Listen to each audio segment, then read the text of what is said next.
This is the Low Tox Life podcast. If all the birds could fly right now, as high as me somehow, they could see all the things I've been dreaming of. These wings of mine flutter inside, they shimmy and they glide, breaking forth, crack the shell from this clockwork life. Hello and welcome to the Low Tox Life podcast. I'm Alex Stewart, your host, and today is show 229. I have the wonderful Jarvis Smith from the UK on the show with me today, kicking off our next series. So we started with personal health topics, then improving the strength of our minds, and now we're moving into planet care and looking at various ways people, thought leaders, business owners are improving the planet through the work they do, but also always coming back to what we can do each and every day at home. So I really know you're going to love this series. I absolutely adored talking to Jarvis. I felt like I wanted to pour another cuppa and keep going, frankly.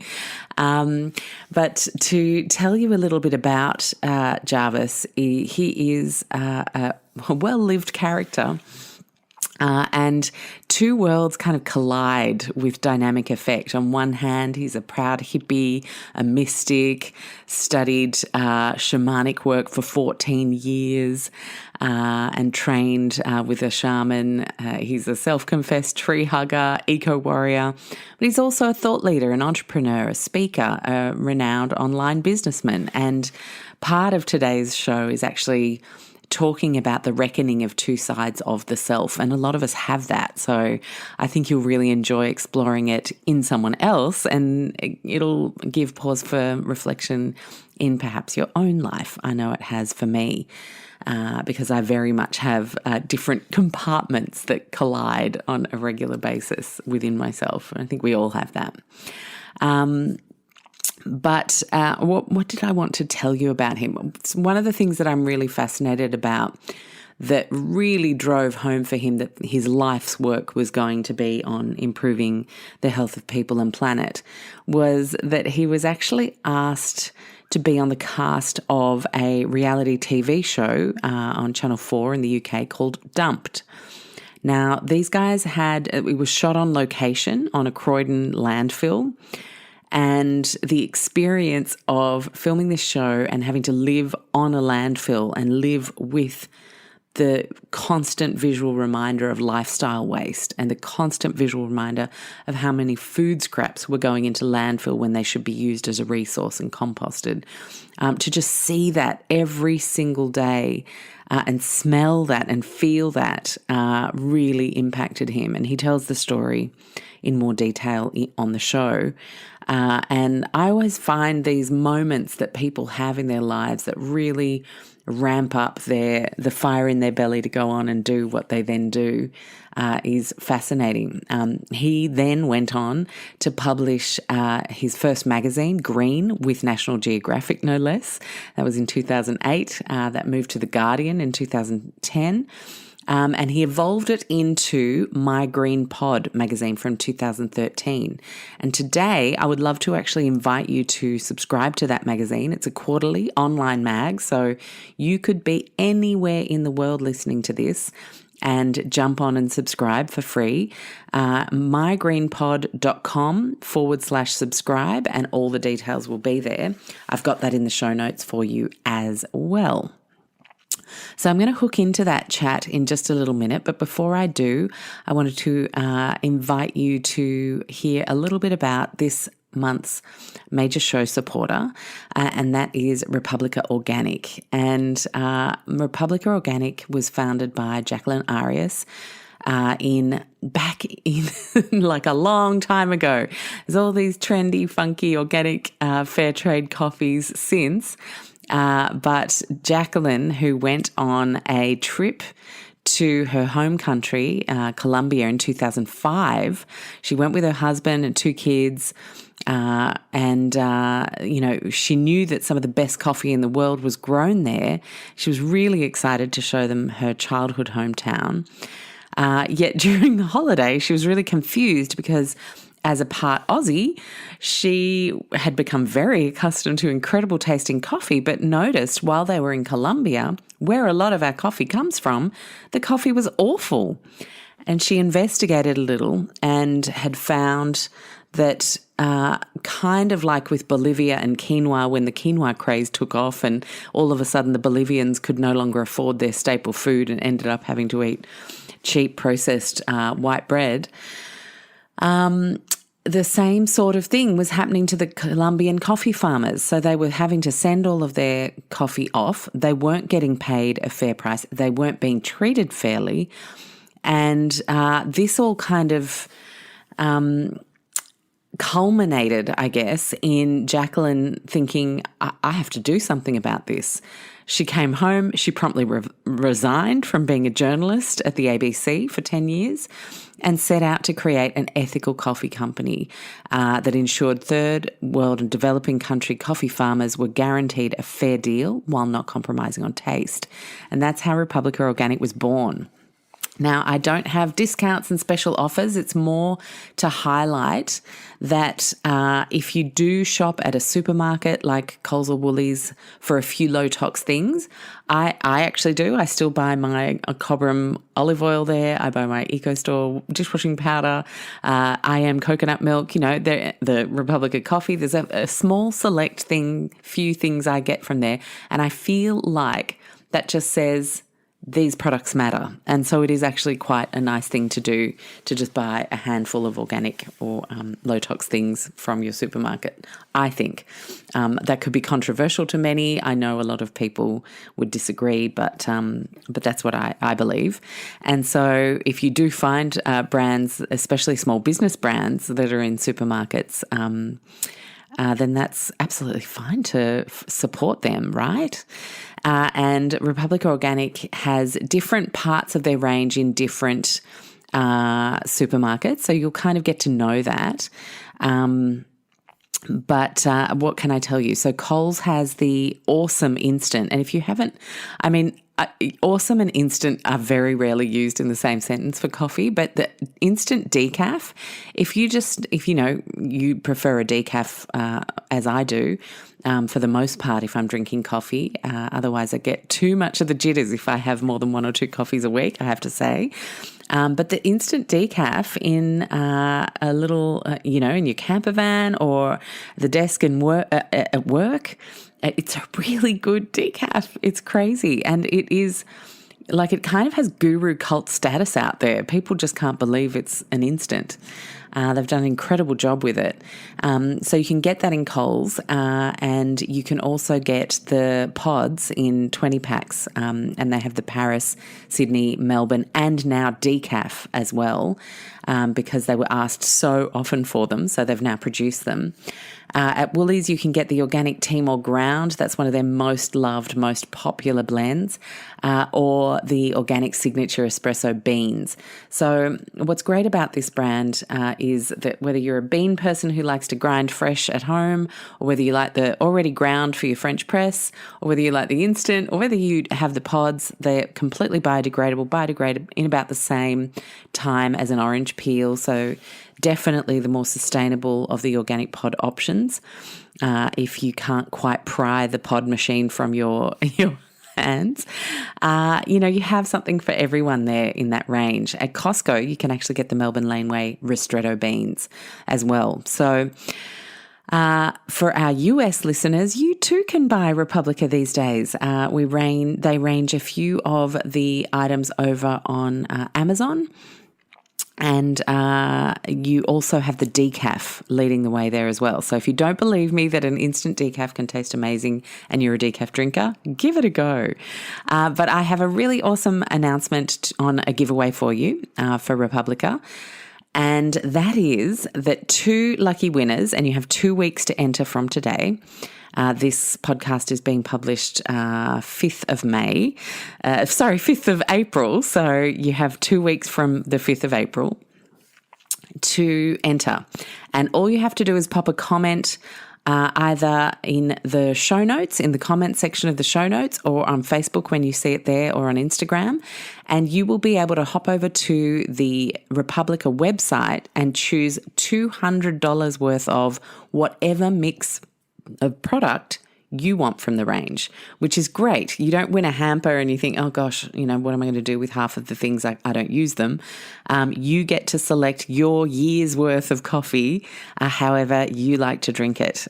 So thank you so much to Republica for being our show supporter this month. Thank you also to My Green Pod for your shout out for your awesome quarterly magazine. Please do head and subscribe to that, mygreenpod.com/subscribe. And Republica Organics giveaway, make sure you jump onto the show notes and pop your comment as to why you would like to win a year's worth of coffee. So those are all the little bits of information I had to share with you before going live with today's show. I know you're going to enjoy this. I can't wait to hear what came up for you in having a listen to me and Jarvis have a chat today. Is one of my favourite conversations. Enjoy, guys. Hello, Jarvis. How are you? Hi, Alex. I'm great, thank you. How are you? I am super duper. Morning for me, hot chocolate and bedtime for you. And here we are talking about changing the world. I love it. I love to start by asking, especially pioneers and people who've done a lot in the eco space, environmentalism work, etc. What was your childhood like? Are you hippie born and bred, or were you like are you a born again eco warrior, so to speak? Yeah, interesting. A bit of both. I lived kind of multi-personalities as a child. So my mum got kind of kicked out of her family for being pregnant with me, and my dad's Indian, right? So it was a bit of she was a bit of a kind of dark, it was a bit of a dark time for her, right? So I was born into an environment where my mum had got kicked out. She had hardly any money, and she had to kind of, really scrimp and scrape in order to just keep things going. So my childhood in the very early part of it was I was brought up by a West Indian Caribbean stepfather, right? So my whole childhood, I spoke, patois. I was around West Indians, Jamaicans, Antiguans, Bajans. I used to go to gospel church on a Sunday. I mean, it was really quite bizarre. And then, there was a time when my mum rekindled a relationship with her mum, and then I started to spend more time with, the grandparents, or certainly my grandmother, and she lived right out in the country. So whenever I'd go out to the country, I'd just go on these long nature walks, just be out all day, kind of on my own. And that's where I really started to appreciate my connection with nature, but didn't really, as a child, you don't really notice it. You just kind of get on with these things. So I think there was a parallel connection for me with nature, i.e. a bit hippie, but there was also this really incredible rich culture, diverse culture upbringing that I had as well. So my real dad's Indian, my stepfather was West Indian, my mum's English. So I had this real kind of rich diversity going on. And because my mum was so, had to work so much, I used to stay at the vicarage. So it was like the local vicar and his family. I used to go there after school, and they'd often, look after me midweek. And so, I had just this really unusual amount of different personality types going on and characters going on in my childhood. I did too, Jarvis. It's really interesting. My mum's French Mauritian, dad's British. Yep. I was born in London, but then we spent the early part of my childhood as an only child at that point in Chicago, and then moved to Sydney where my sister was born, but she was very sick for the first part of her first year of her life. And so I'd spend a lot of time with our closest friends at the time in Sydney, who had just arrived, which was a Chinese lady and our neighbour who was Japanese. And so and in Mauritius, I hung out with all the Creole gardeners' boys. And so I was like this little tomboy speaking Creole in Mauritius. And everyone was like, oh, she's, It's bizarre. And so I love that when I meet other people who've had these bizarre melting pots, because it quite often means we go on to do all sorts of random things, drawing on all these different inspirations that we've had in our early years. Absolutely, yeah, yeah. I mean, I feel comfortable with, the poorest of the poor and the richest of the rich, and everything in between. And that's that my Katie, my wife, she tells me that's a real an unusual skill or way of being, and she'd never recognized it in somebody before. And for me, it's just the norm, as you would appreciate it would Yeah, have you been just for don't get you. pigeonholed. No, absolutely not. Fabulous. And so when do you think you started to feel that the planet was something you wanted to actively engage in doing a better job of supporting and handing down to the next generation? Was it, there must have been some hints along the way that started to make it more obvious for you. Yeah, I mean, the hints, when I look back at my childhood, when I was, I guess, between the age of kind of 5 to maybe kind of 11, 12, before I started getting into girls and things, because things obviously change massively when that happens. But um I always had a sensitivity and a gentleness, and I think, like most people, we always think we're a bit different from everybody else. I mean, where do we fit in, kind of thing. But I was an only child. I did have this kind of really quite dysfunctional upbringing with just so many different things going on. And so I used to retreat either into myself or into, I guess, into nature now, looking back with hindsight, but just kind of into myself. But always felt like I had a bunch of mates around me, which sounds, and they weren't physical friends. I just always felt supported, and I now know that kind of connection and that feeling of companionship, to be kind of a team. I call them a team, like an incarnate team, whether you call them angels or ancestors or guides or whatever it might be. So I'm very deeply spiritual, but I think as a child I remembered that deep sensitivity. And then what happened is that I went off the rails, as most people do. I got into drink and drugs and all that kind of stuff as a teenager and beyond. And I got so kind of out of it, if you like, and my body really started to react in a way that I was getting sick. I needed to do something. I needed to respond, because my body was just saying, I've had enough. And so one of my friends one night was telling me about this thing called Reiki, which is like this kind of universal energy. And I was like, wow, that sounds amazing. So I went to see this Reiki master, right? And then 2 or 3 sessions, and on the third session he gave to me, I had this like really intense feeling of ecstasy or euphoria, or just this absolute bliss feeling. And it opened the door for me, and it was incredible. And then after that experience had happened, I made it my commitment to try and find and educate myself about that more. So actually, before I reconnected with sustainability and what we now know as the climate issue, I connected more with a spiritual path. And that spiritual path led me to begin to listen deeply. And as I began to listen deeply, I began to hear messages from nature. And as I began to get these messages from nature, I began to respond. And so that was it was quite a long process of awakening, but definitely came through spirituality. And I trained with a shaman for 14 years before I got into business. Wow. What was A that female, like? oh my God, it was amazing. I mean, it was, firstly, she was female, and most people think about shamans being, kind of this ayahuascan, South American type experience. Actually, that's not the case. Shaman simply means the wise person of the village that communicates with plants and medicines and things, right?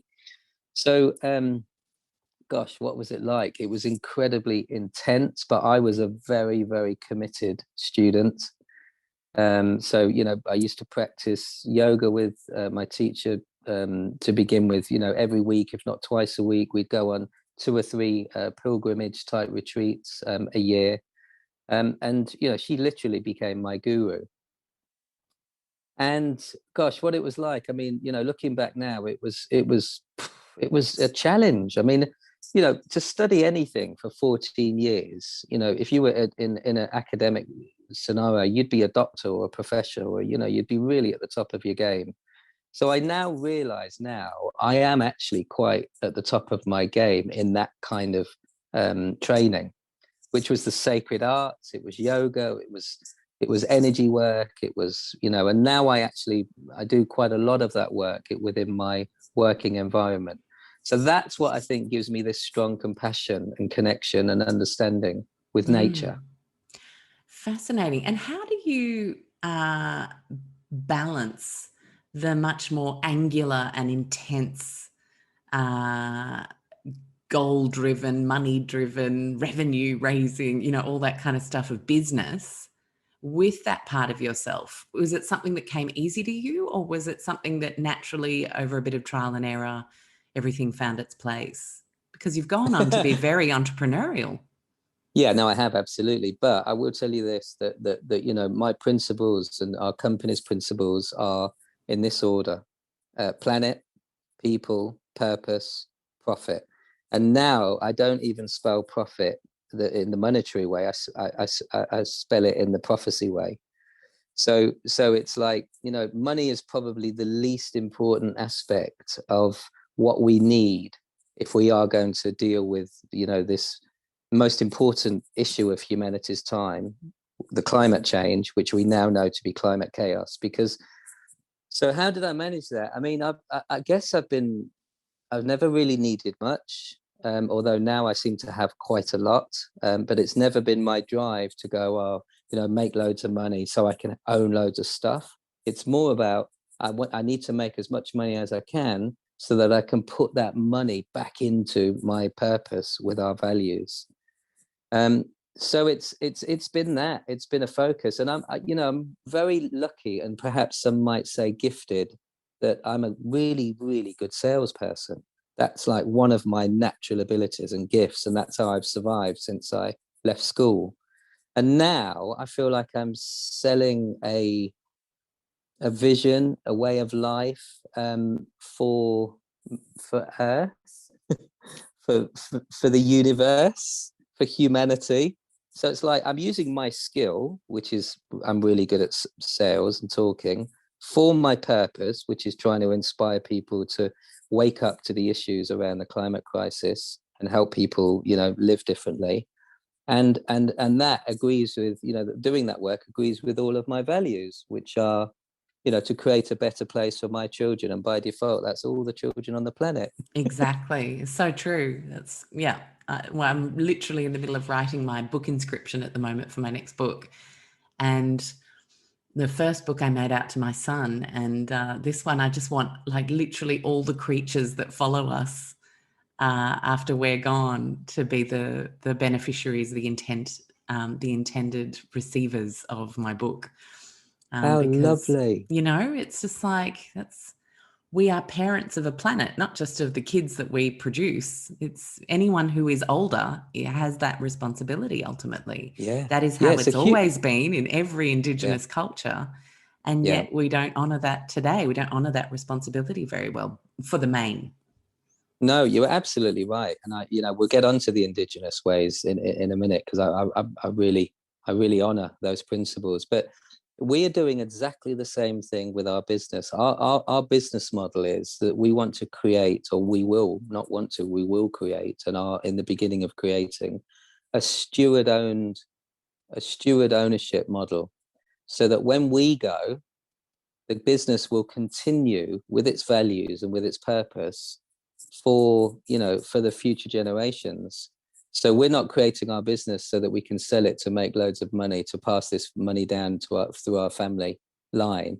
We're building it so that people can be part of an ecosystem that mimics the same kind of ecosystem that nature does, which is inclusive of everything. Right? Yeah. And so that's what we're doing with our business model, with our marketplace. And can I ask you, Jarvis, because a lot of people who found businesses in the eco space, or want to, or feel like they want to do that work, quite often, if you've been raised to care for the environment, you've often been raised to hate people with money or, like richness, because that means they're bad people. Like, you know what I'm Yeah, saying? There's I very do. much that undercurrent of belief as you Yeah. grow up and you do things for the cause, kind of like creatives do things for the love instead of, expecting money to perform. Did you have any reckonings with money in your own money story and relationship to money? Were there, I mean, I could imagine moving from shamanic work to entrepreneurialism, it wouldn't have been entirely smooth, right? You would have had to do some thinking. No, no, I did absolutely. I mean, I definitely went through that phase of money is dirty, and it funds the horrible things that we experience in our world. The wars and the corruption and I mean all of this stuff. But actually, I now understand money. Yes, it's a man-made concept, but I now understand it as energy, right? And I think the awful situation about money is, and we're seeing this very clearly now, is that there is an amount of money on the planet, and there is a small percentage of people that control the majority of that wealth, right? That's I think is really awful. So my agenda now with money is that I want to make as much as we possibly can as an organization, and absolutely ensure that the profits go back into restoring and regenerating our planet. Now, profit for regeneration and restoration is really powerful. Profit for just profit's sake is just ridiculous. Jeff Bezos' bank account, for example, or whatever it might be. So I think what I've done is I've really come to terms with that. Okay, if I'm going to play this leadership role, if I'm going to continue to be a pioneer, which we are in the UK, if I'm gonna actually deal with probably one of the most dysfunctional systems in our world, which is economics and the retail, the consumption that has to fund the cycle of economics is just completely messed up.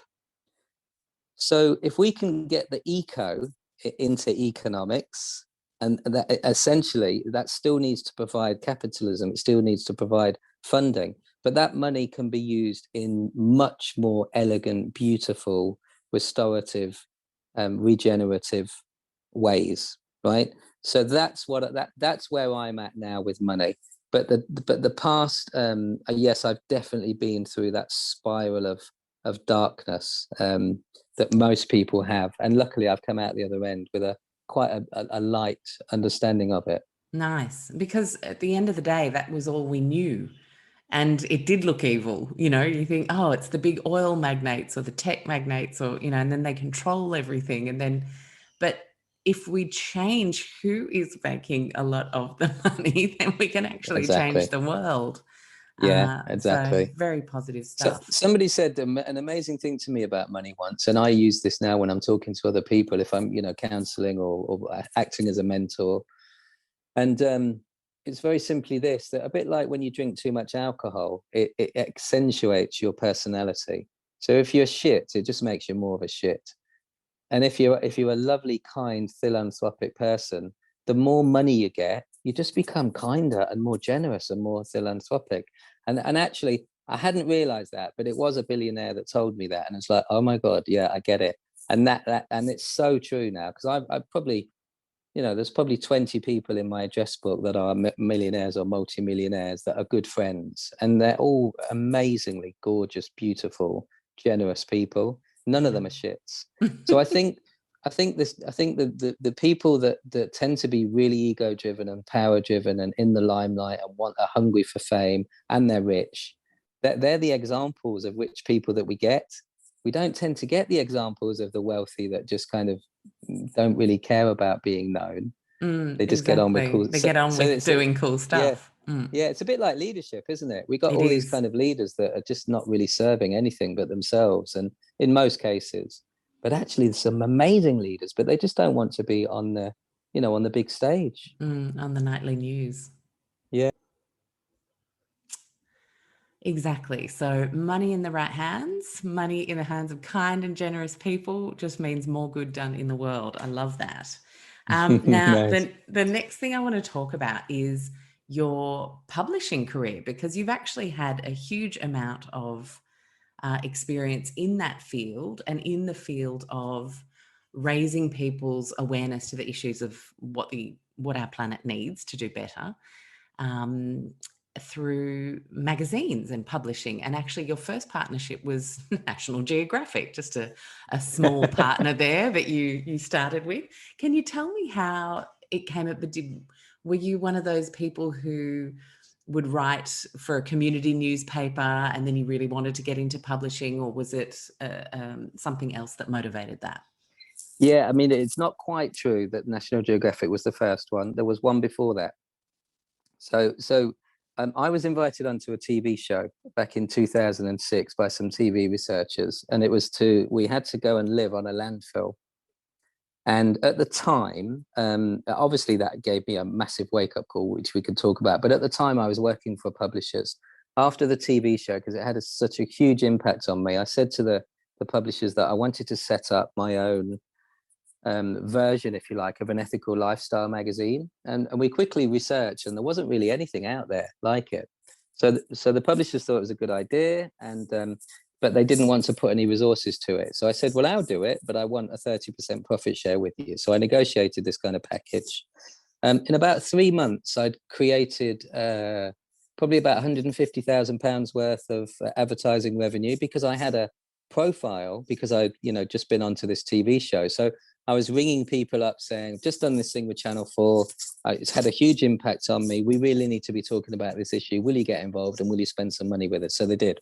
So my background was not so much on the writing side. In fact, my wife, Katie, is the brilliant writer.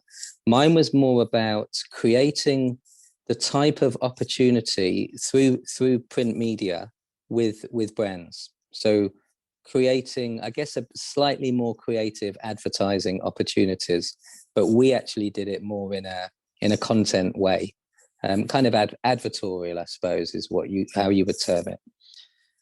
So I did that, and then the company saw this as being suddenly saw this as being a lucrative opportunity. So they tried to kind of renegotiate my contract, and I just said, look, absolutely not. I've done all the work. If you don't like it, I'm going to take it somewhere else.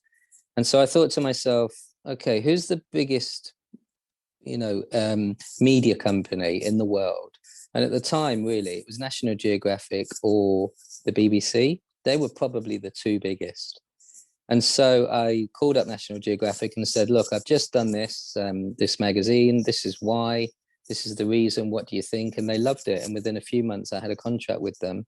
And I launched the world's biggest ethical lifestyle magazine ever. I mean, it literally made history. It was the first time National Geographic had ever editorially produced a magazine in the UK. So that was kind of making history as well. And it was all very much off the back of this TV show, which gave me ultimate purpose that still resonates with me today. So tell me what it felt like to live on a landfill. I can't even imagine. How did it come about? Was it a call out for people to do a TV show, or did you know someone in there? Well, no, the researchers knew me from another TV show that I'd done where we tried to raise some money for my music project. Gosh, that's another story we could go into, but I won't now. And the researchers just really liked me, and they just thought I was just an interesting character. I mean, I was a real tree-hugging hippie at that point, a musician, just got signed my first single, to a record label, but was really into kind of sustainability and stuff as well, but didn't really understand even what sustainability was at that point. So they thought I'd be an interesting character, and it was Channel 4, which is a huge, big network over here. And it was a classic TV show. They had the model, the gay guy, the black guy, the hippie, it was really stereotypical, right? But actually, we made a commitment collectively. There were 10 of us that went onto the show. I was the only one that was handpicked. Everybody else applied through advertising. So it was like the universe was calling me to do something. And I really believe in that. I really follow my heart when it feels right. And I've had loads of those experiences before and since. So what was it like? I mean, the first 3 nights, it was so disgustingly smelly that I couldn't sleep. I mean, it was just rancid and horrible. But then after that, I mean, there were rats everywhere and foxes at night and, all kinds of stuff. But after that, it became our home. We started bonding with each other and there was nothing there. I mean, we had to build somewhere to sleep, somewhere to shower, somewhere to shit, somewhere to cook. It was literally building your environment from other people's, what they would describe as waste. The point to the show is there is no away. You think you're throwing something away, there is no away, right? We all know this stuff now, but back in 2006, it was quite a radical thing. But for me, I just, I think 2 years prior to that, there was the New Orleans disaster, there was the tsunami that had happened. I was really aware of these climatic incidences that had caused massive upheaval and deaths, right? So I embraced this experience on a basis, and many of us did, on the basis that it could happen to us at any time because it had happened to other people in other parts of the world. So it became a really kind of experiential way of living. And if you imagine it, the producers were our gods. They were the people that had to make our decisions for us. We'd kind of literally signed away our lives, if you like, to these TV producers. But there was one moment, and this is significant because this is what inspired me to do everything that I do today and will do until I die, right? On the third week, after we'd built everything and we were living quite comfortably on this rubbish dump, on the third week, the local trash lorry, the local dustbin lorry, went round to collect the waste as it does every week on every street, and it came and dumped it on our site. And firstly, it was disgusting. We had to dress up in this kind of COVID type gear with masks and gloves and overalls and really kind of protective clothing. And the objective of this was we had to siphon through what these people had thrown away from the local streets, and put it into 3 boxes. There was a recycle box, there was I think a glass one, or compost actually, and then just a normal landfill one. So we had to siphon through this stuff and decide where it needed to go. So could plastic be recycled at the time? No. Anyway, so it went on. After about 20 minutes, literally 20 minutes, I started to feel really, really sick, like the worst hangover after your 18th birthday or something like that. It was just really bad. So I said to the camera, I've got to stop. I feel sick. I can't do this anymore. It's really making me ill. Now, because of my shamanic training, I knew how to release energy and replace it, like doing a personal cleanse, because I'd been taught in those principles. So I laid on the earth with my back to the earth, and I started to release this toxic energy that I felt, right? Release, release, release. And then what I then do, part of my practice, is draw energy, if you like, revitalizing energy up from the earth, replenish my energy field, and then I feel better. So as I drew this energy back up, I got this like bolt of lightning, like type feeling. And I heard this voice, and I still hear it to this day. How you are feeling now is what you are doing to me. I'm sick and I need your help to tell people that I'm sick. And it was like, oh my God, it was an absolute wake-up call. And so that moment there, it gave me an understanding of the damage that we were doing to our planet, that if you believe that Gaia, the earth is a living being, which I absolutely do, she is sick and needed, people to spread the message that we needed to help heal her. And so that's when I made a commitment to camera that I would dedicate not only my personal life, but all my business life to inspiring and educating people about the damage that we were doing to the planet through the way that we consume. And, I went on to launch, within a year and a half of that, 2 years, I went on to launch the world's biggest ethical lifestyle magazine, not because I'm brilliant, just because I had purpose and drive and help. Yeah, so powerful. So powerful. And as you were saying that, I was thinking, and the way we've decided to help so far is quite reductionist and black and white, and everyone's fighting each other about the right way to help. And we're not looking big picture enough. I've been researching food, for example, for the last 3 years now, and everyone's fighting about what produce we should eat. But that's kind of where oil, gas, and big food tech want us to keep fighting, because actually we just need to look at how we should farm better and build healthy ecosystems. Then everyone can eat the way they want, whatever produce you like. But we're actually building health back in from the ground up, thanks to the top down, the beautiful sun. And it's like, as you were lying there saying, I need help, I started to think about our medical model, and like so many things went through my head, and I was thinking, God, we compartmentalize all the systems. You go see that person to fix that thing, but we don't look holistically enough. And I'm very excited when I get to have conversations with people who are the biggest of big picture thinkers, because that's what we need. There's space for everyone when we think big picture. There's room for everyone to feel like we can make a difference. And yeah, well, it's fully inclusive. I mean, my mantra is, and it's not my mantra, it was given to me by a very dear friend. You know, if you're working on something, you know, is it fully in service to all things for all time? There is only one purpose. That's it. Is it in service to all things for all time, or is it good for all things for all time? It's like, you know, and everybody's trying to redefine purpose and redefine their businesses. And the problem is, and it's a huge issue, and you absolutely get it, nobody's including nature at the level of conversation. Yeah. Yeah. Nobody's listening to nature, and we, you know, some of us are gifted enough to have that level of communication. The indigenous, you know, the indigenous tribes that still walk the earth, and actually, you know, the indigenous part within us all, because we're all indigenous. We've just lost our connection, right? But the memory is still there. And so I do believe this time, the climate crisis, is actually an opportunity. I think the planet's giving us an opportunity to reconnect with her, reconnect with each other, become unified, and move more into a restorative golden type age, a new paradigm. And that will actually, we will evolve then as probably not just a species, but as a universe. I think the whole thing will evolve. And that's a bit, you know, you can look back at history, like the way the Mayans evolved in you know, we don't know the facts, but I definitely get a sense of the collective consciousness evolving in that way. And I just feel that climate chaos is actually, that's what the invitation is. Yeah, I couldn't agree with you more.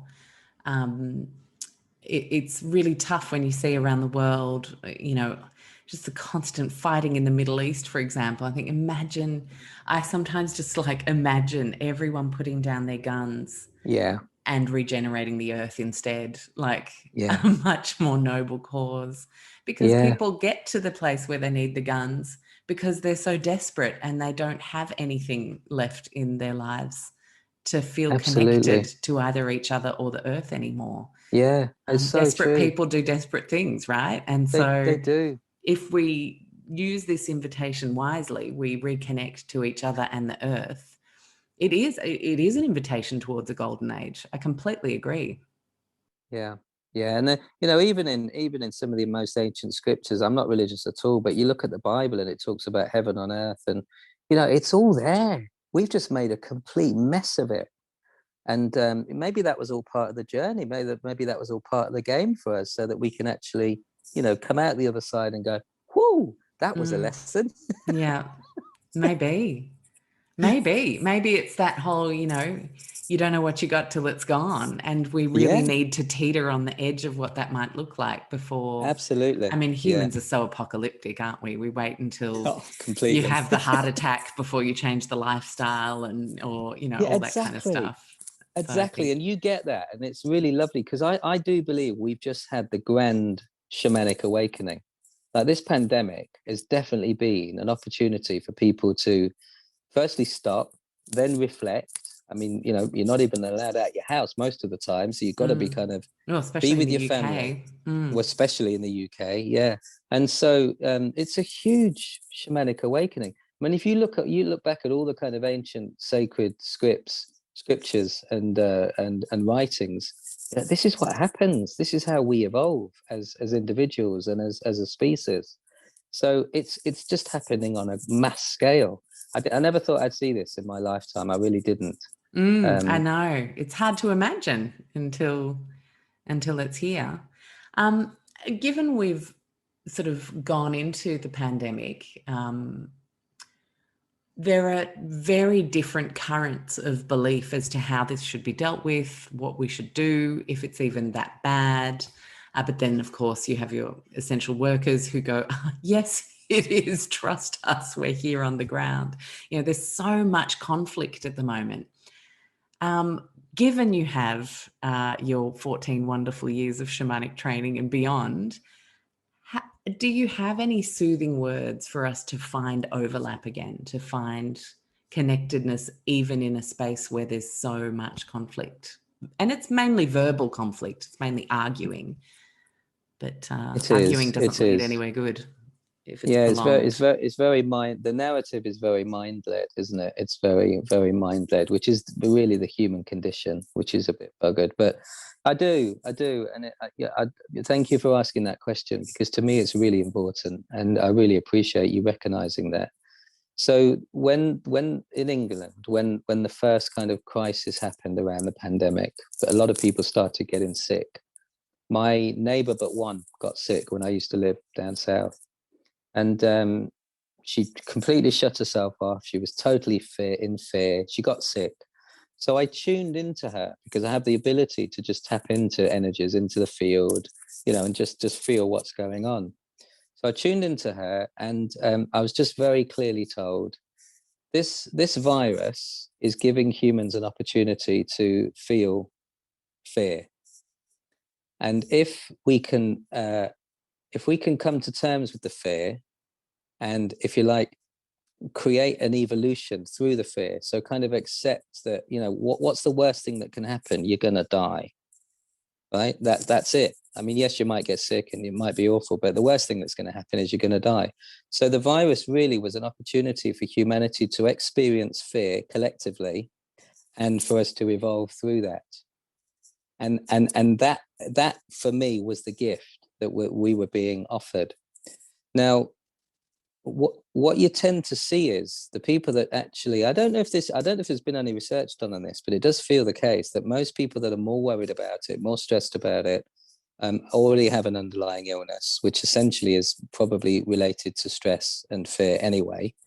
If you really look at the homeopathic, you know. Yeah, I always say stress will kill us faster than any environmental toxin or infection, usually. Yeah. And it could be down to lots of material things, you know, bad diet, you know, eating the wrong foods, or water pollution. Look, there's all of that. But I think that we are superhuman beings, and we've forgotten the gifts that we are.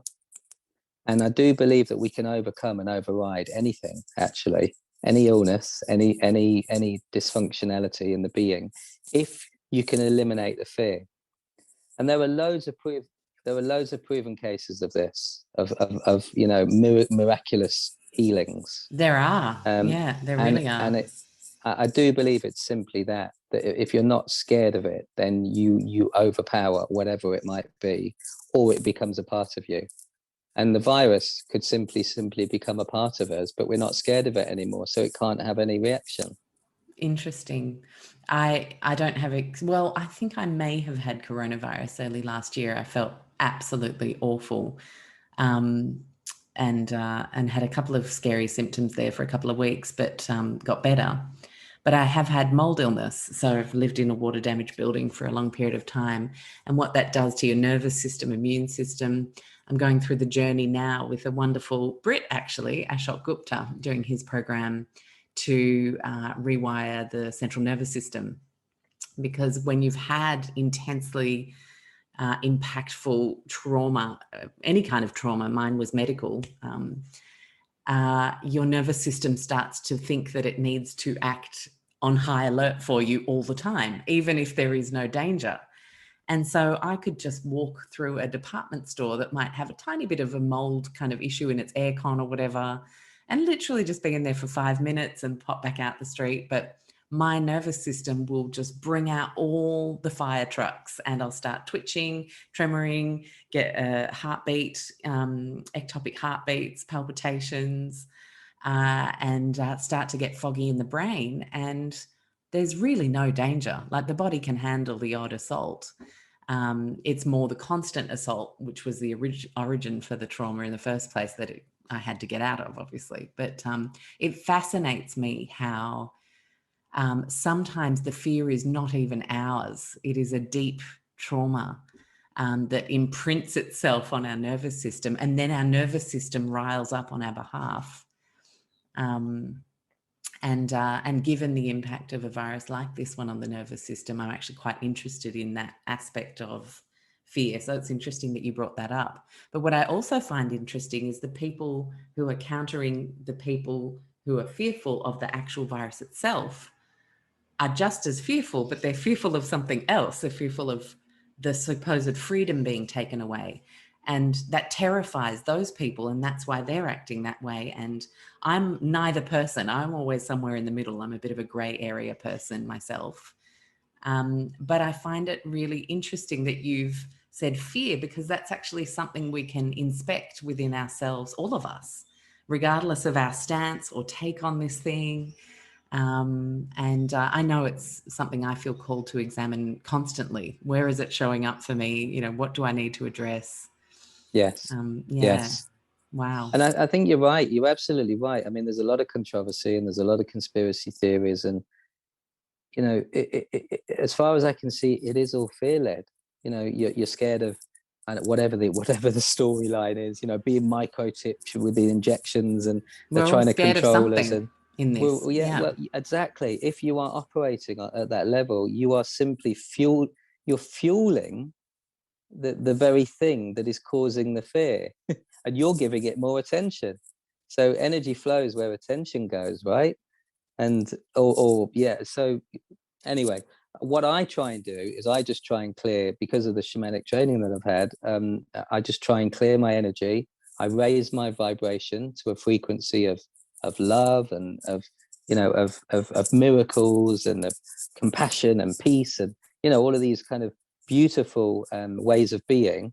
And I just release all the lower vibrations, the anxiety, the fear, the illness, the toxicity, anything I've taken on from anybody else, I just release.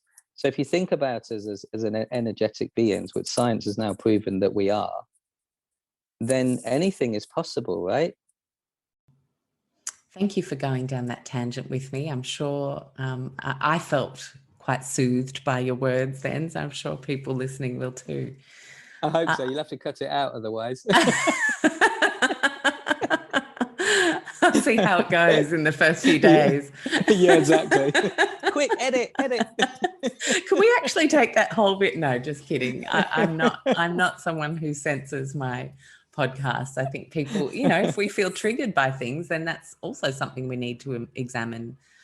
And see what we're being called to think. Yeah, and I'm not being disrespectful to any individual at all. It's just my truth. It's the truth.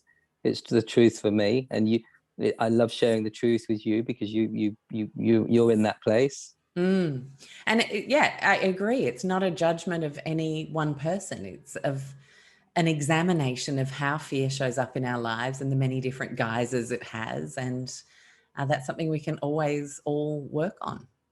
Absolutely. Yeah. So we took a big tangent there, Jarvis. That was a big one. I'm known for tangents, but that was quite large. So you moved from Nat Geo to The Guardian, and then to independence in publishing. Do you still publish something now though, don't you? Actually, we've always been, since the Nat Geo, we've been completely independent. So gotcha. we have a venture. I didn't realize. Yeah, we have a venture with The Guardian, but we've always had our independence. We were invited to go down the road of having a joint venture branding magazine, but I'm so glad we didn't do it, because commercially it would have probably been a wiser thing to do, but it would have meant that we wouldn't have been able to operate with the freedom that we operate in now. Which is so important. Yeah, it is. I agree, because sometimes you end up, especially in that advertorial space for environmentally friendly brands, there are a lot of pretend environmentally friendly things going on. And then you find yourself having to meet targets because you've got shareholders, and then you have to say yes to that person. And I totally understand why you made that decision. Yeah, it's exactly that. And the Guardian's changed a lot over the years that we've been with them. We've been with them for 12 years now. It's a long time. And, we do get the occasional, piece of journalism that comes back to us. And, you can't talk about CBD oil because of the health issues around the pandemic. And you can't talk about, we can't talk about, I don't know, it might be something that's a bit jokey about McDonald's and the way they operate, or Coca-Cola, or, somebody like that. And then, it might be just an image or a piece of artwork or something like that. And then they come back to us and say, I'm sorry, we can't use this. I'm like, well, why? It's art.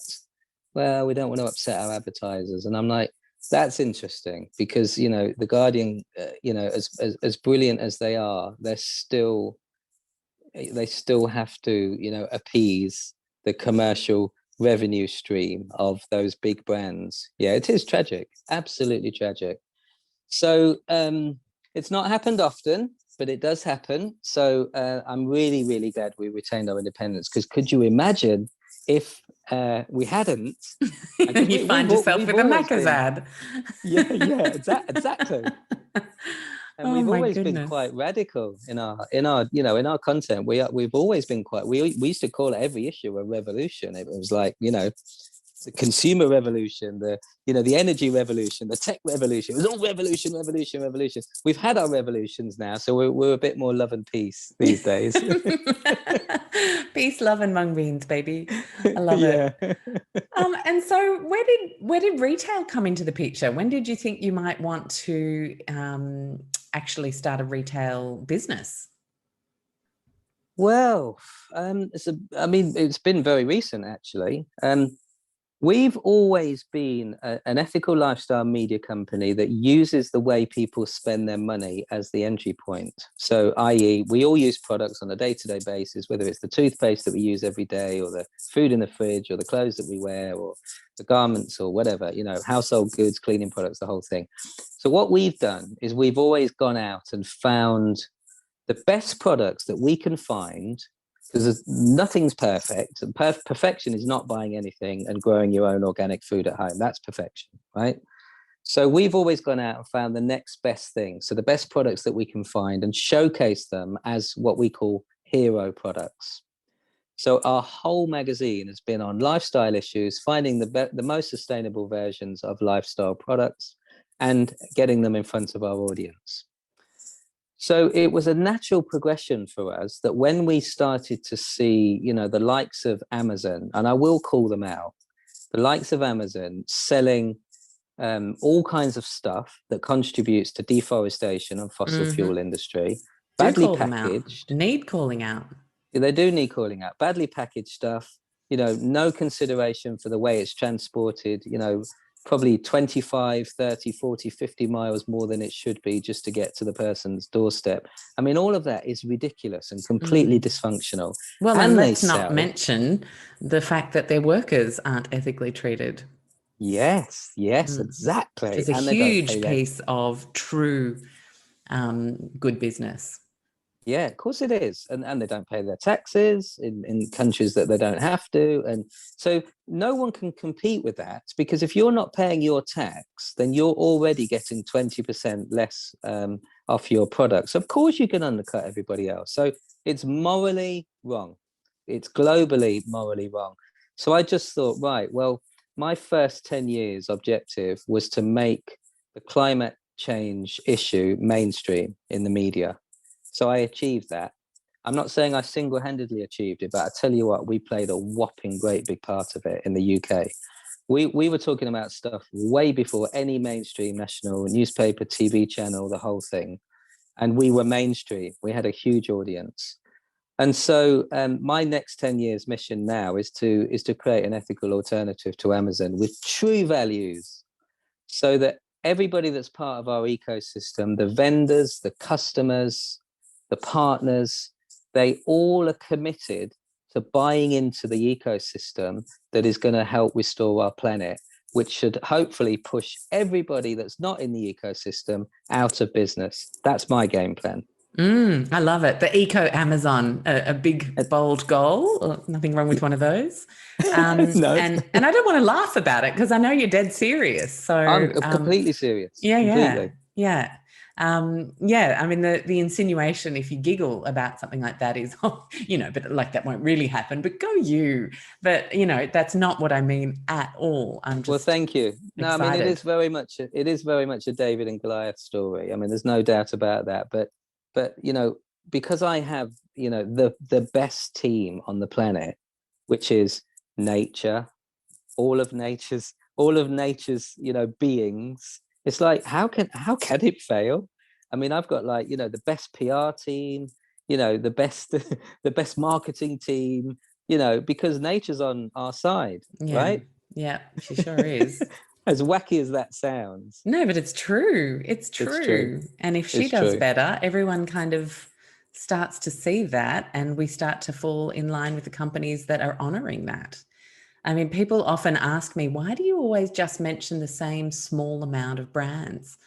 And I'm like, well, it's because there's the same very small amount of people who are not just buying organic ingredients on the open market and whacking them in a tube and selling an organic face cream, but pioneering and moving beyond that and helping build ecosystems and economies and, fairly treating workers and regenerating land and teaching farmers in developing countries how to regenerate their land. And that is what I want to buy into. That's where I want to give my dollars. Yeah, absolutely. The same here. And so there isn't really anybody, certainly in the UK yet, there isn't really anybody that's offering those solutions all in one place apart from us. And so, it's just a natural progression to go into actually, providing the products that people can buy them for us. I mean, we don't hold stock. We don't, we're not at that fulfillment place at all. But what we are trying to do is we're trying to come up with quite ingenious ways to get a product to somebody that they can buy much more locally. So I don't want to give too much away because it's quite a unique selling point that we've got. But essentially, if you go to buy a deodorant and it comes from 150 miles away, our platform will recommend one that's actually just around the corner from you. So exactly. So you're immediately dealing with that kind of big issue, which is the carbon footprint of the transport. And we embed restoration into every transaction. So every time you shop with us, we will plant a tree in the tropics with our charity partner, Tree Sisters. Imagine if Amazon did that from the beginning, that we wouldn't have climate crisis. I know. It's something like 0.4% more of carbon sequestration over the next 10 years would reverse climate change. So that's literally plants, trees, insects, animals, shrubs, vines, bacteria, fungi. That's exciting because we can all play a much more active part in that. I mean, we've all marched the streets for long enough now to know that oil and gas don't really do what we want them to do ultimately. So we have to work where our power is. Yeah, absolutely. And I'm not saying we stop that advocacy work. I'm just saying there's something right in front of us that we can all play a much more active role in and achieve incredible returns for the planet with. Absolutely. I'm going to vote for you to be the next global prime minister or Thanks, president. Okay, so now I'm dreaming of being a global prime minister. Okay, what that might look like. So I want to ask you, because climate change is, again, it has become politicized. There are big arguments all the time. And finding out overlaps is going to really turbocharge the change rather than continuing to argue and staying paralyzed within these arguments. How do you, what are your thoughts on what you're seeing? And do you have frustrations about how slow we are? Do you, or do you feel peace because you're doing something impactful yourself? How does it play out for you personally? Oh, it's a pendulum. I mean, I do That's swing such a good from word for both. it. Yeah. Mm-hmm. I mean, the big problem for me is that I can see how, like you, I can see how we can fix this problem very quickly. It's annoying because you've got these big corporate companies. I mean, I get emails all the time from them, and they send me this amazing stuff that they're doing and how it's going to, really tick the agenda for climate change by 2050 or 2030 or some ridiculous time ahead. I'm like, why the fuck are you not doing this today, now? You have the power, you have the money, you have the customer base. There's no excuse. What the hell are you doing?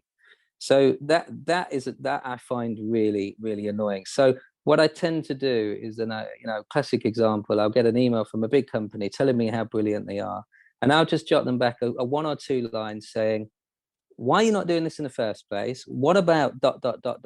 your contribution to, I don't know, feeding, I had one from a meat company, a big burger, it was Burger King actually, to name and shame, telling me how sustainable they were. And they had all these things, but what they'd missed out was the part where they're cutting down the Amazon rainforest to grow soya to feed the cattle, which is killing our planet, right? They forgot to mention that bit. Yeah, of course. So it's just conveniently left out, the factory farming element. And I get emails like that probably nearly every day. So sometimes I can be bothered to respond, and other times I just get really annoyed and cross.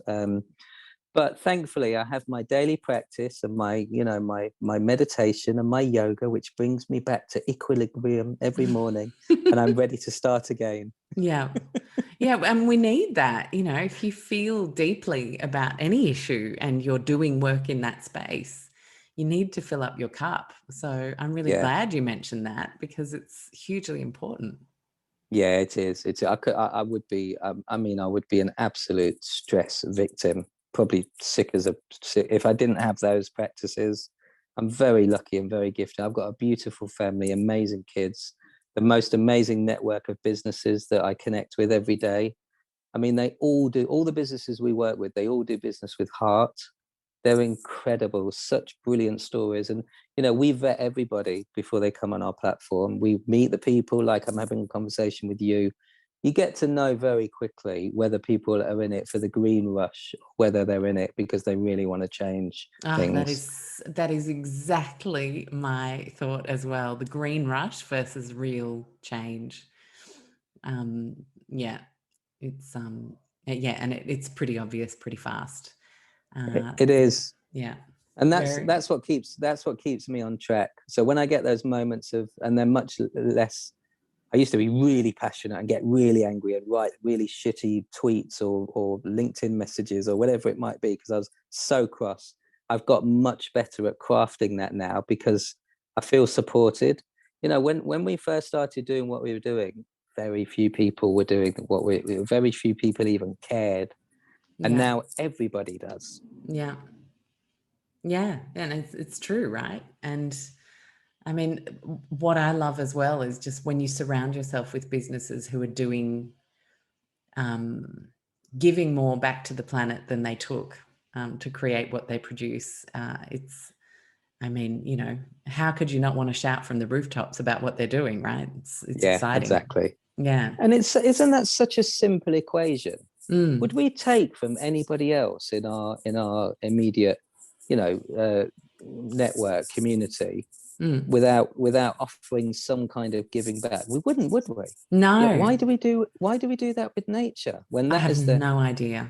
I actually did a post the other day on Instagram, and I said, I always try to help people kind of have their aha moment as to why we should give a shit, and it was, what does taking more money out of your savings account than you have look like? It looks like debt. What does stopping feeding your pet every day look like? It looks like death. What does not drinking water every day look like? That looks like death. So why are we taking more than the planet can regenerate on her own? That looks like death. And we are literally riddling our children's savings account with debt right now and death. And it's not to be gruesome and horrible about it, but it's you know, we need to have these moments where we go, oh, yeah, that makes so much sense. Of course, because not everyone's there yet. And we're getting there, but got to get a few more people on board. Yeah, and you've put that beautifully. I hope you don't mind, but I'm gonna steal that, but obviously honor you in the stealing, because it's really, really well put. I use a slightly different example, which is, you know, how have we lost our connection with nature, which we've just discussed, but when everything that we eat, wear, drive in, travel in, live in, all comes from her, yet we've completely lost our connection with it. I think, I do believe now it's becoming much clearer to me that if we were simply able to live in gratitude every time we brushed our teeth, every time we put on a pair of socks, we eat a bit of toast, you know, we watch a bit of TV, just honor the parts that nature has given us for us to be able to have that material thing, or that organic produce, whatever it might be. I think just by that statement of inclusion, if we were doing that en masse, I do believe we would see radical transformation. Nature would feel included. She would probably want to begin to trust and collaborate and co-create with us again. And that in itself would cause absolute miracles and shift this paradigm. But we've got to get there, and we've got to use our communication strategies like this to inform and awaken more people, just to remember that very simple quality of gratitude. I love that. Gratitude is truly one of the most, oh, yeah, you know, I didn't make time for my gratitude journal today. Whoops. But, you know, we don't have to make time and sit down and pull out a piece of paper. Just feel the moment. Yeah, exactly. And that's what the indigenous cultures do. You know, I've lived with loads of different types of indigenous cultures, in Mexico, and the South Americans, the Peruvians in India, you know, Hawaii, and they all praise when they're about to eat or have a glass of water or whatever it might be. They always give to nature first. They always give a prayer first. Yeah. And we tried to do that with religions, you know, saying grace and being thankful. But then, of course, a lot of Anglo-Saxon cultures have moved away from rites of passage and traditions connected to religion. But then we haven't replaced that with a connection to anything else, with nature. And that's a real invitation as well. I want to ask you a couple of things to finish. I do want to just quickly ask you about the awards that you guys have created, because that's an exciting thing coming up, and I definitely want to make sure it's on people's radar. Tell us about what you've cooked up this time. Yeah, okay. Well, I mean, the awards are in their 11th year, so I mean, it's just evolved and evolved. So our awards is the People Environment Achievement Awards, and we call it P for short, PEA Awards. So if anybody wants to find it, gosh, what we do and what I saw back in the day was, a lot of awards were based on the biggest marketing budgets, or the brands or the businesses that had the most money would always win them. And I just thought, this is just an absolute delusion or false, you know, so it's a lie, basically. And so what I wanted to do is I wanted to create an awards that really honored the real people doing real stuff when it came to sustainability. And back in the day, we launched our awards in 2009. And, you know, there were these people that were, for example, a secretary that worked for a big hotel chain that started to moonlight it within her own environment so that she could bring sustainability onto the agenda, because there wasn't a job there. She wasn't being paid for it, but she just took it upon herself to create more sustainability within this huge hotel chain's environment. Now, that is an absolute champion. She had the CEO's ear because she was the secretary of the CEO. She took it upon herself to do the research, find the materials. It was sort of a refurb, actually, for one of the biggest hotels in London. And I thought, oh my God, you are just a miraculous person.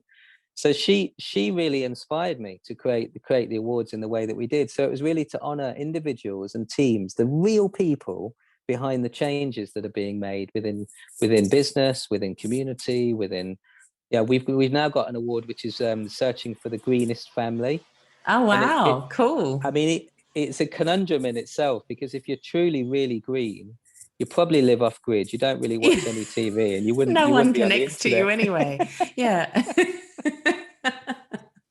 So if you know anybody that's living off grid, please enter them.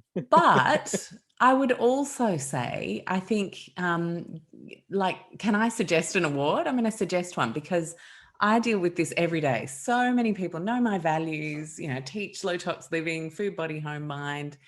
Why don't you live in the country, Alex? Why don't you move to somewhere you can be more connected to nature? And besides being a music file and needing to be able to go to gigs and plays and having that intense connection to the arts, since I was a tiny person, I love cities for that, obviously. And I choose a coastal city so that I can feel really connected to the nature by just simply being at the beach, which I adore.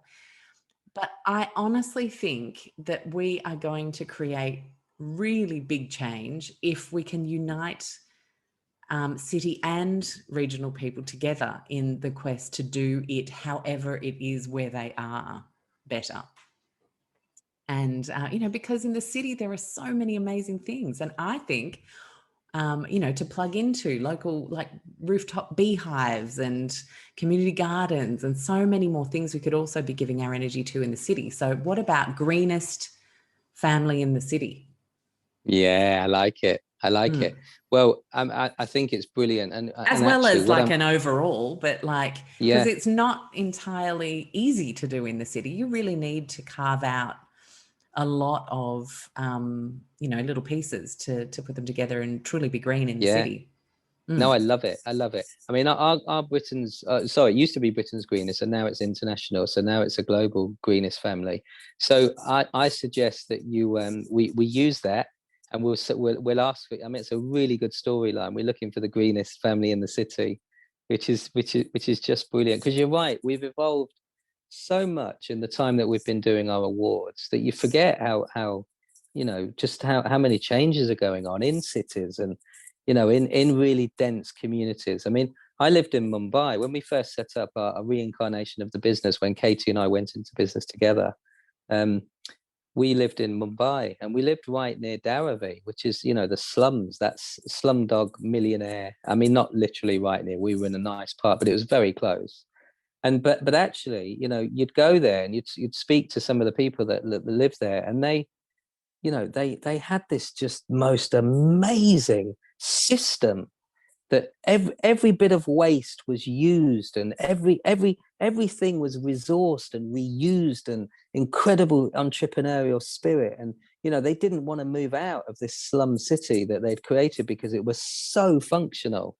And you're absolutely right. It's there's huge opportunity from learning from those types of communities that they've had to do it in the way that they've had to do it in order to survive, right? But actually, the system is just sublime in its spirit and in its functionality. And we've lost that, haven't we, with our we all live like kings and queens in the West. We've got everything that we could possibly want. It's kind of ridiculous, really, how far the other way we've gone. Mm. And about a year and a half ago, I had one of our top scientists in Australia in the green science space, Veena Sajwala. I don't know if you know her, but No, but great name. oh my gosh, she's amazing. I mean, this woman is a powerhouse of a human being. And she had her earliest part of her life in Mumbai, and was always fascinating by the resourcefulness and the seemingly rubbish was turned into things and sold and had value and was Yeah, a everything. resource. And so she Exactly. has then gone on to become one of the country's top engineers and has found a way to use old rubber tires to produce what she has developed with her team as green steel, or old plastics to be used as 3D filaments for 3D Wow. printing. Incredible stuff. She's just Yeah. nuts. She'd be a great one for you Wow. guys to cover and write about, actually. I'll make the Oh, connection. Please do. She sounds amazing, and especially Yeah. that I absolutely get the inspiration that she got from Mumbai, because it's so true. Everything is reused and resourced. And so, how do I have a last question for such an epic conversation? I'm trying to figure that out.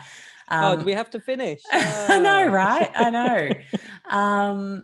Okay, I'm going to ask this. If you were to recommend someone who has struggled with reconnecting to nature in a way that it puts a fire in their belly to change something, do something, what would the next few days of awareness raising look like for a person on such an endeavor in your eyes? What would you recommend they do? Wow. I mean, the most simplest answer is to get out and reconnect with nature, because I think we forget how it shifts our levels of anxiety or stress or whatever we might be feeling, how very quickly nature can shift that just by it existing in the way that it exists. So that's step one, but then you can take it a step further. You can begin to walk through a woods or in the park or whatever, and just begin to deepen that connection in the way that you interact with your experience of nature. So rather than kind of observing it, you kind of drop more deeply into the spirit of it. So you might start to communicate with a tree or a flower or a bird, or you might just stop and move at half the pace that you would normally move at, so that you can experience yourself perhaps more connected to a natural rhythm of nature rather than this insane rhythm that we have as human beings. And then if you want to take it even further, and it's going to sound even more wacky, is maybe do a headstand and allow your head to communicate with the earth instead of your feet. I love it. Oh, so good. And so important. Something that just stuck out for me there, you said this insane rhythm that we humans are in. And it just then becomes so obvious why we've lost our way economically, why we've lost our way in health, because we are literally operating at a rhythm that is artificial. It is not of nature, and yet we are. And Yeah. I mean, it Yeah. just makes it so darn obvious. Thank you, Yeah. Jarvis. It's an Epic. absolute pleasure. It has been epic. And I'll tell you what, I've so enjoyed this conversation. I'd completely forgotten we were recording for anything. It was just like chatting with a I know, I friend. was really upset I couldn't make myself a second cup of tea. I was like, this is like let's nestle in and go for another hour. Yes, absolutely. Yeah, it's been brilliant. Wonderful. Thank you ever so much. Great questions. You've got such a lovely spirit. You're a lovely, beautiful human being. So Oh, thank you. thanks. So are you. And I look forward to a time in the world when we can hang out together and have a cup of tea in person again. Yay. I've been to Australia a few times and I'd love to come back again. Oh, brilliant. Well, when you do, look us up. I will. Where are you? Which part? I am in Sydney. In Sydney. Great. I've been to Sydney. Love it. So count me out. We'll have that cup of tea together in Sydney one day. Sounds like a plan, Jarvis. Thanks. Thank you. Well, there you have it. Thank you so much for tuning in today. I hope you enjoyed today's interview.